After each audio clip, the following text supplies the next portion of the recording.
everyone, Assalamu alaikum. This is Dr. Tazeen, your mentor at ABCOG, and for all the aspirants who are preparing for their ABCOG Part 1 March 2026 exams, we are here with Triple R series for all of you, and today I'm going to cover emergency contraception, contraception in medical disorders, and vulval ulcers. So if you have not subscribed the YouTube channel of Study Medic, subscribe now and just click on the bell icon so that you can stay updated with the upcoming YouTube series. Before start of the session, the message for all of you is always the same, that take your passion and determination anywhere you go, and we promise that you will go far. So that's with that motivation, let's start. And the question number 1 of the day is, 26-year-old woman presents to emergency department 72 hours after unprotected sexual intercourse. She has regular 28-day cycle and is currently on day 14. She has BMI of 36 and no significant medical history. She is not using any contraception and does not wish to conceive. Examination is normal. Pregnancy test is negative. What is the most effective emergency contraception? Levonorgestrel, ulipristal acetate, combined oral contraceptive, copper intrauterine device, progesterone only pill daily for 7 days. And the answer is copper intrauterine device. The buzzwords here are, the first thing is that height to weight ratio is more than 36. So she for the emergency contraception, she might be needing doubling up the dose of levonorgestrel. The other thing is that she's on day 14. So oral contraceptive pills, they are less effective after ovulation. The chances of failure are higher, and the most effective emergency contraception is always copper intrauterine device. Question number 2, 32-year-old woman presents 4 days after unprotected intercourse. She is breastfeeding her 4-week-old baby. She wishes to avoid pregnancy. She refuses intrauterine contraception. So now we are left with few of the options, that she don't want intrauterine contraceptive device. She is breastfeeding her baby and she is presenting to us 4 days. So the timing is important and the patient's wishes are very, very important. So what is the most appropriate oral emergency contraception? Levonorgestrel, ulipristal acetate, combined or oral contraceptive method, no contraception is needed, or depomedroxyprogesterone injection. And here the answer is ulipristal, as this woman is presenting to us 4 days after unprotected sexual intercourse and she has declined intrauterine contraceptive device. So the most effective contraception according to patient's wishes would be ulipristal acetate. Levonorgestrel is more effective when it is used within 72 hours. Question number 3, a 21-year-old woman taking combined oral contraceptive pill missed 3 pills in week 1 and she had unprotected intercourse yesterday. She presents within 24 hours. She has no contraindication to estrogens. So what is the most appropriate management? Continue pills, no action is needed. She has missed 3 pills in week 1. So that's why ovulation can happen, as ovulation is inhibited when 7 pills are taken continuously. So she needs emergency contraception. She presented within 24 hours. So we have to opt for that. Levonorgestrel emergency contraception, ulipristal, copper IUD, stop pills. So here basically the most appropriate is levonorgestrel emergency contraception, as she has missed more than 2 pills and that is also in week 1. So she needs emergency contraception. That's why the suitable option is levonorgestrel. Ulipristal interacts with hormonal contraception and patient needs to restart her contraception immediately.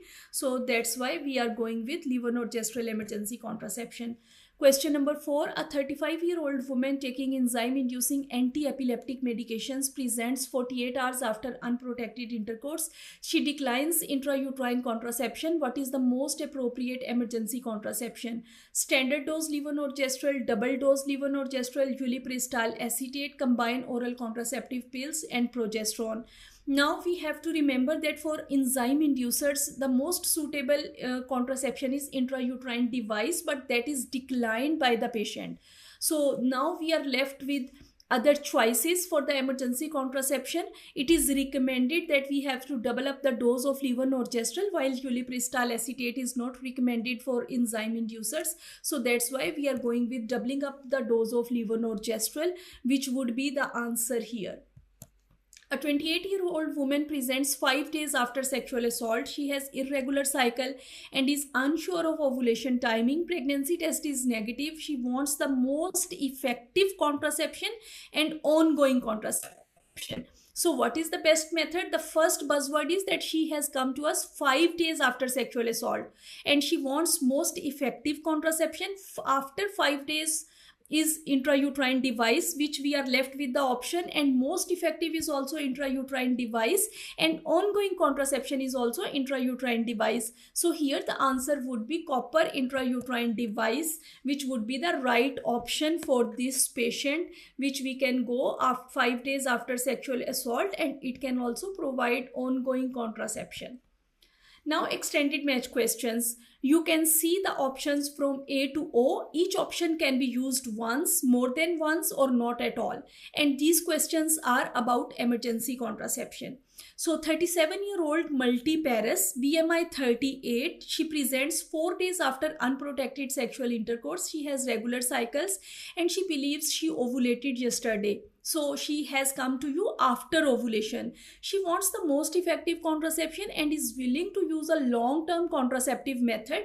What is the, she has no contraindications. What is the most appropriate management? So 4 days after unprotected sexual intercourse, higher height to weight ratio, BMI is 38. She wants most effective contraception. She presented to you after ovulation and she is willing to use a long-term contraception. So the option would be copper intrauterine device, which is most effective, which can be used up till 5 days after ovulation, which is long-term contraception and which is the most effective emergency contraception. The second question is, a 24-year-old breastfeeding woman 6 weeks postpartum presents 96 hours after condom failure. She refuses intrauterine device. She wishes to continue breastfeeding and wants oral emergency contraception. So what would be the most appropriate? Now, most appropriate emergency contraception without time, if we see the patient's wishes, that is intrauterine device, but that has already been declined by the patient. So now we have to see that when she presented after unprotected sexual intercourse, that is 96 hours after condom failure. So here the appropriate option would be ulipristal acetate, works up to 120 hours and is more effective than levonorgestrel after 72 hours. Breastfeeding must be interrupted temporarily for those who has to take ulipristal acetate. Question number 3, a 29-year-old woman with epilepsy and she is taking carbamazepine presents 48 hours after unprotected intercourse. She declines intrauterine contraception. So for the enzyme inducers, the most suitable is intrauterine device until and unless it is declined by the patients, as patients' wishes are very, very important. So now as intrauterine device is declined by the patient, we are left with levonorgestrel. But as the patient is taking enzyme inducers, so here we have to double up the dose of levonorgestrel. If the BMI is more than 26, if patient is taking enzyme inducers, then we have to double up the dose of levonorgestrel and that would be 3 milligrams. Ulipristal is not recommended in that situation. Now, you can see a question, 22-year-old woman taking combined oral contraceptive pills. She has missed 3 pills in week 3 and she had unprotected sexual intercourse. She wishes to continue her pill. So the most appropriate management. Now, a patient, first of all, we have to see how many pills are missed, whether it is falling in the category of missed pill or not. She has missed 3 pills. So yes, that is one point. Now we have to see where is she in the menstrual cycle. As she is in 3rd week of the menstrual cycle, so we have to omit the pill-free interval. So here the answer would be omit the pill-free interval. If she is in 1st week of the menstrual cycle, then she needs emergency contraception. If she is in the 2nd week of menstrual cycle, emergency contraception is not needed, only additional protection would be advised. If she is in the 3rd week of menstrual cycle, then we have to omit the pill-free interval in that situation. 31-year-old woman presents 2 days after sexual assault. She wants most effective emergency contraception and ongoing contraception. So here again the answer would be copper intrauterine device, as this is the most effective emergency contraception, and that is also ongoing contraception, which is intrauterine device which we can give to the patient. Now moving forward to contraception choices in medical situations. So here the first is contraception in migraine with aura. A 29-year-old woman attends for contraception advice. She has 10 years history of migraine with visual aura occurring twice monthly. She is otherwise healthy. BMI is 23. She is non-smoker, has normal blood pressure. She wants a highly effective reversible method and prefers minimal systemic hormones. What is the most appropriate contraceptive option? Combined oral contraceptive pill, combined contraceptive patch, progesterone only pill, copper intrauterine device, or vaginal ring? So here the answer is copper intrauterine device. Migraine with aura significantly increases the risk of ischemic stroke, and estrogen containing contraception is contraindicated. Copper IUD, there are no hormones, there is no thrombotic risks which are associated, and it is highly effective. So rest all are hormones, that's why that is not suitable. Estrogens are contraindicated. Progesterone only pill is acceptable, but it is less effective than IUD. Then the second question is about contraception in SLE with antiphospholipid syndrome. 34-year-old woman with systemic lupus erythematosus and antiphospholipid antibodies presents requesting contraception. She had a previous DVT and is currently on warfarin. She wishes to avoid pregnancy for several years. What is the most appropriate contraception? So now there are certain buzzwords: previous history of DVT, she is currently taking warfarin, and she needs long-term contraception. Long-acting reversible contraception is the patient's need. So what is the most appropriate contraception? Combined oral contraceptive pills, vaginal rings, depomedroxyprogesterone injection, copper IUD, and combined patch? And the answer would be copper intrauterine device. Antiphospholipid syndrome carries a risk of thrombosis. Estrogen contraception is UKMEC category 4. So with intrauterine device, there is no thrombosis risk. It is highly effective and it is first line. Depomedroxyprogesterone acetate is acceptable, but it is less ideal due to bone defects. So the most suitable would be intrauterine device. Now, contraception in severe hypertension. A 42-year-old multiparous woman has chronic hypertension and the blood pressure is 165 by 105 millimeters of mercury despite medication. She requests contraception. BMI is 30. She is smoker, 10 cigarettes per day. What is the best option? Combined oral contraceptives, vaginal ring, copper intrauterine device, combined patch, estrogen implant. So what is the suitable choice here is again copper intrauterine device, as she is having severe hypertension. So estrogen is category 4, and rest of the options are all estrogen methods which are contraindicated. So now contraception in epilepsy on enzyme inducers. A 25-year-old with epilepsy taking carbamazepine, she wants reliable contraception, best option.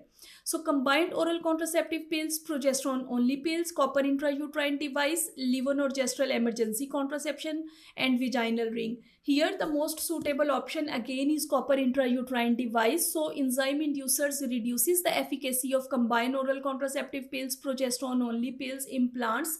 So copper IUD is unaffected in these cases. So that's why that is first line.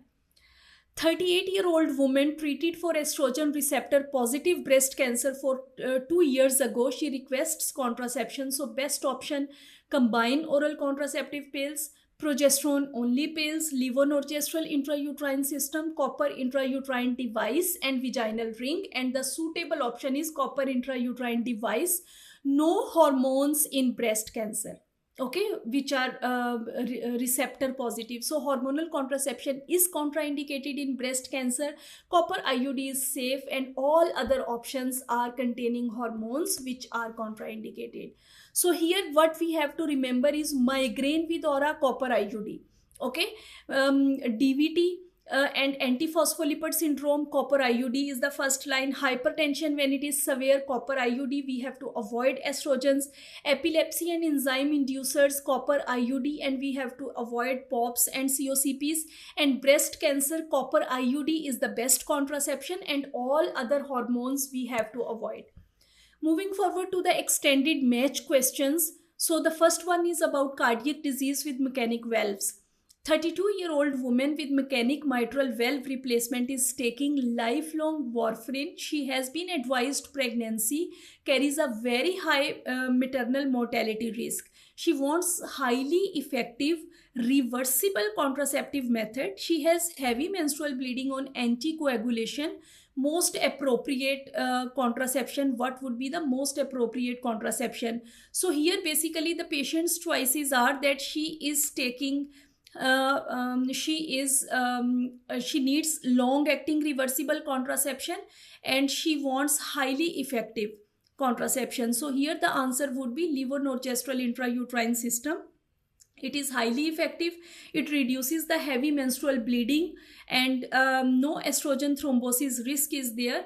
Copper IUD can worsen the bleeding as the patient is already having heavy bleeding and as she is on anticoagulants. So that's why we have to go with levonorgestrel intrauterine system.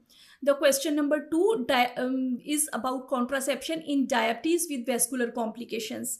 A 40-year-old woman with type 1 diabetes for 25 years has developed retinopathy and nephropathy. Blood pressure is 150 by 95 millimeter of mercury. She requests contraception, and what is the best option? So here the best option is copper intrauterine device. Diabetes with vascular disease is basically category 3 to 4 for estrogens. Okay, copper IUD is safest and most effective, and we have to advise COCPs, patch and ring, as they are associated with vascular risk factors. Question number 3 is about contraception with morbid obesity and venous thromboembolism risk. 35-year-old woman, BMI is 46, with history of provoked DVT 3 years back, wants contraception. So what is the best option? So here again, as high BMI is very high, she has history of DVT, so copper intrauterine device is the most suitable option. Obesity plus previous venous thromboembolism. Estrogen is contraindicated. IUD is safe, unaffected by weight. Implant is acceptable but slightly less effective in extreme obesity. Question number 4 is about contraception in kidney transplant recipients. A 28-year-old woman underwent renal transplant 2 years back, stable on tacrolimus. Pregnancy is not recommended for another year. She wants reversible contraception. So for 1 year she needs contraception and she wants reversible contraception. The suitable option is levonorgestrel intrauterine system. It is safe in transplant patients, highly effective, no drug interactions are there. It reduces bleeding while estrogen increases the thrombosis risk. So that is not a suitable option for this woman. Question number 5 is contraception about bariatric surgery. A 30-year-old woman underwent gastric bypass 1 year back and she requests contraception. So what would be the suitable contraception? Bariatric surgery, etonogestrel implant is suitable. Malabsorption reduces the oral contraceptive efficacy as she had bariatric surgery. Implant bypasses the GI absorption. IUD is also acceptable, while we have to avoid COCP, POP, and reduced absorption would be there as the patient had bariatric surgery. Moving forward to few questions about the vulvar conditions and how we can recognize the specific patterns in vulval ulcers. 22-year-old sexually active woman presents with severe vulval pain and dysuria for 4 days. She reports flu-like symptoms, fever, malaise preceding the lesions. Examination reveals multiple shallow painful ulcers, which is a buzzword. Multiple shallow painful ulcers with erythematous border on labia minora and introitus, along with bilateral tender lymphadenopathy. Speculum examination is very painful. This is her first episode. She recently started a new sexual partnership. So now basically multiple shallow painful ulcers, painful lymphadenopathy. So we have, and this is the first episode. So this is herpes simplex virus infection. Primary genital herpes presents with multiple painful vesicles, fever, malaise, dysuria, tender lymphadenopathy, and primary episode is always severe. So syphilis is painless ulcer, Behçet's disease is recurrent ulcers, systemic inflammatory disease is there, chancroid is rare in developed countries and deep rigid ulcers are there, and Crohn's disease, basically chronic fissures are there, not acute febrile illness is there in case of Crohn's disease.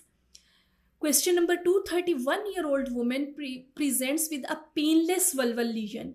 Notice 2 weeks ago, she has no dysuria or systemic symptoms. Examination reveals a single firm round ulcer with clean base and indurated edges. And on the labia majora, non-tender lymphadenopathy is there.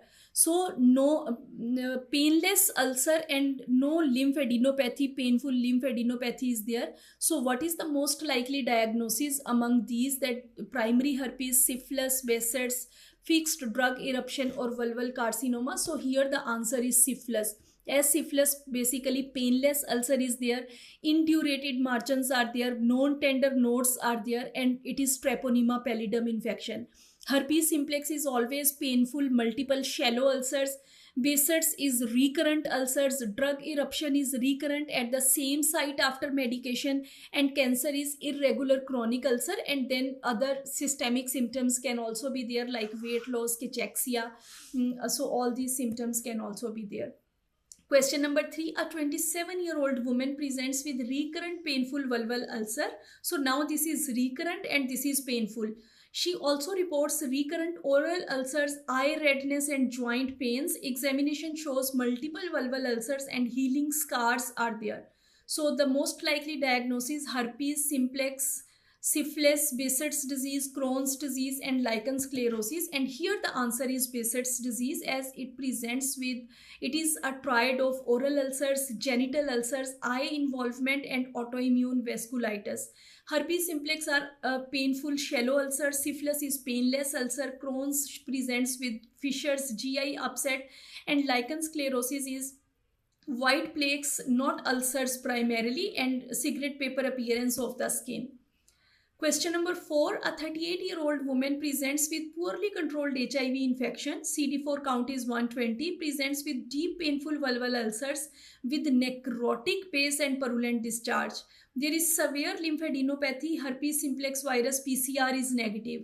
So what is the most likely diagnosis? Herpes simplex infection, syphilis, chancroid, vulval carcinoma, fixed drug eruption, and here the answer is chancroid.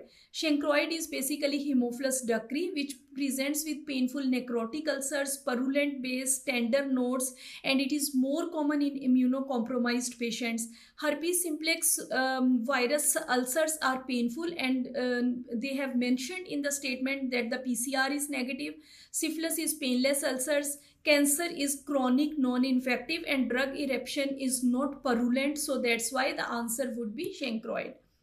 Question number 5, a 65-year-old postmenopausal woman presents with painless vulval ulcer, presents for 6 months, gradually enlarging. She has occasional bleeding. Examination shows an irregular ulcer with raised everted edges on labia. So the most likely diagnosis: syphilis, herpes simplex virus infection, vulval squamous cell carcinoma, Behçet's disease, or Crohn's disease. And the answer here is basically vulval squamous cell carcinoma. There are red flag signs that the age of the patient is more than 60, chronic non-healing ulcer is there, irregular edges are there, bleeding is there, and it requires urgent biopsy. Why not other options? Syphilis heals spontaneously. Herpes simplex virus is acute, painful, shallow ulcers. Behçet's are recurrent disease. Recurrent ulcers are there, and Crohn's, basically it presents with inflammatory fissures. So painful, multiple acute ulcers and fever, herpes simplex. Painless ulcers, indurated ulcer is syphilis. Recurrent oral and genital ulcers are Behçet's disease. Deep necrotic painful lesion is chancroid, and chronic painless ulcer in elderly women, they are vulval cancer. Now moving forward to the extended match question, you can see the options from A to O. So you will have the same options in your exam, that 15 options are there, and each option can be used once, more than once, or not at all. 19-year-old university student presents with severe vulval pain, fever, malaise, difficulty in passing urine. So, multiple vesicles, shallow ulcers on an erythematous base, tender lymph nodes are there. So, tender lymph nodes, painful, shallow ulcers, urinary retention is there as she has difficulty in passing urine. So, the answer would be primary herpes simplex virus, which presents with systemic symptoms, multiple painful ulcers, tender lymphadenopathy, and primary episodes are always severe. The second question is 24-year-old sexually inactive woman develops sudden painful vulval ulcers following a febrile illness. She denies sexual activity. Examination shows large necrotic ulcer with fibrinous base. Viral and STIs testing is negative. So this is basically Lipschutz ulcer, which is classic features are not sexually acquired. They occur in adolescents. They are associated with systemic infections, and acute painful necrotic ulcers are there. Question number 3 is 34-year-old woman presents with recurrent vulval ulcers and recurrent oral ulcers. Vulval oral recurrent lesions and also eye symptoms are there that she reports uveitis diagnosed by ophthalmology. So what is the answer? That is Behcet's disease. Diagnostic triad is oral ulcers, genital ulcers, eye involvement, and systemic vasculitis. Question number 4, a 29-year-old woman presents with painless vulval ulcer, presents for 3 weeks. Examination shows a firm indurated ulcer with clean base and non-tender lymphadenopathy. So basically non-tender lymph nodes, non-tender painless ulcer, that is primary syphilis, which is primary chancre, which is painless, indurated edges, heals spontaneously, and Treponema pallidum is the causative agent. Last question is 68-year-old woman postmenopausal presents with persistent vulval itching and a non-healing ulcer, presents for 8 months. Examination shows irregular ulcer with raised edges on labia minora. So having a look at the age of the patient, and that is a non-healing ulcer for 8 months. So that is vulval squamous cell carcinoma. The key red flag signs are old age, chronic ulcer, irregular margins, persistent symptoms which requires urgent biopsy. So that was all about your important concepts of emergency contraception, contraception in medical disorders, and the pattern recognition for vulval ulcers. I hope this will help you in your exam, and we at Study Medic wish you all the very best for your upcoming exams. Have a great day.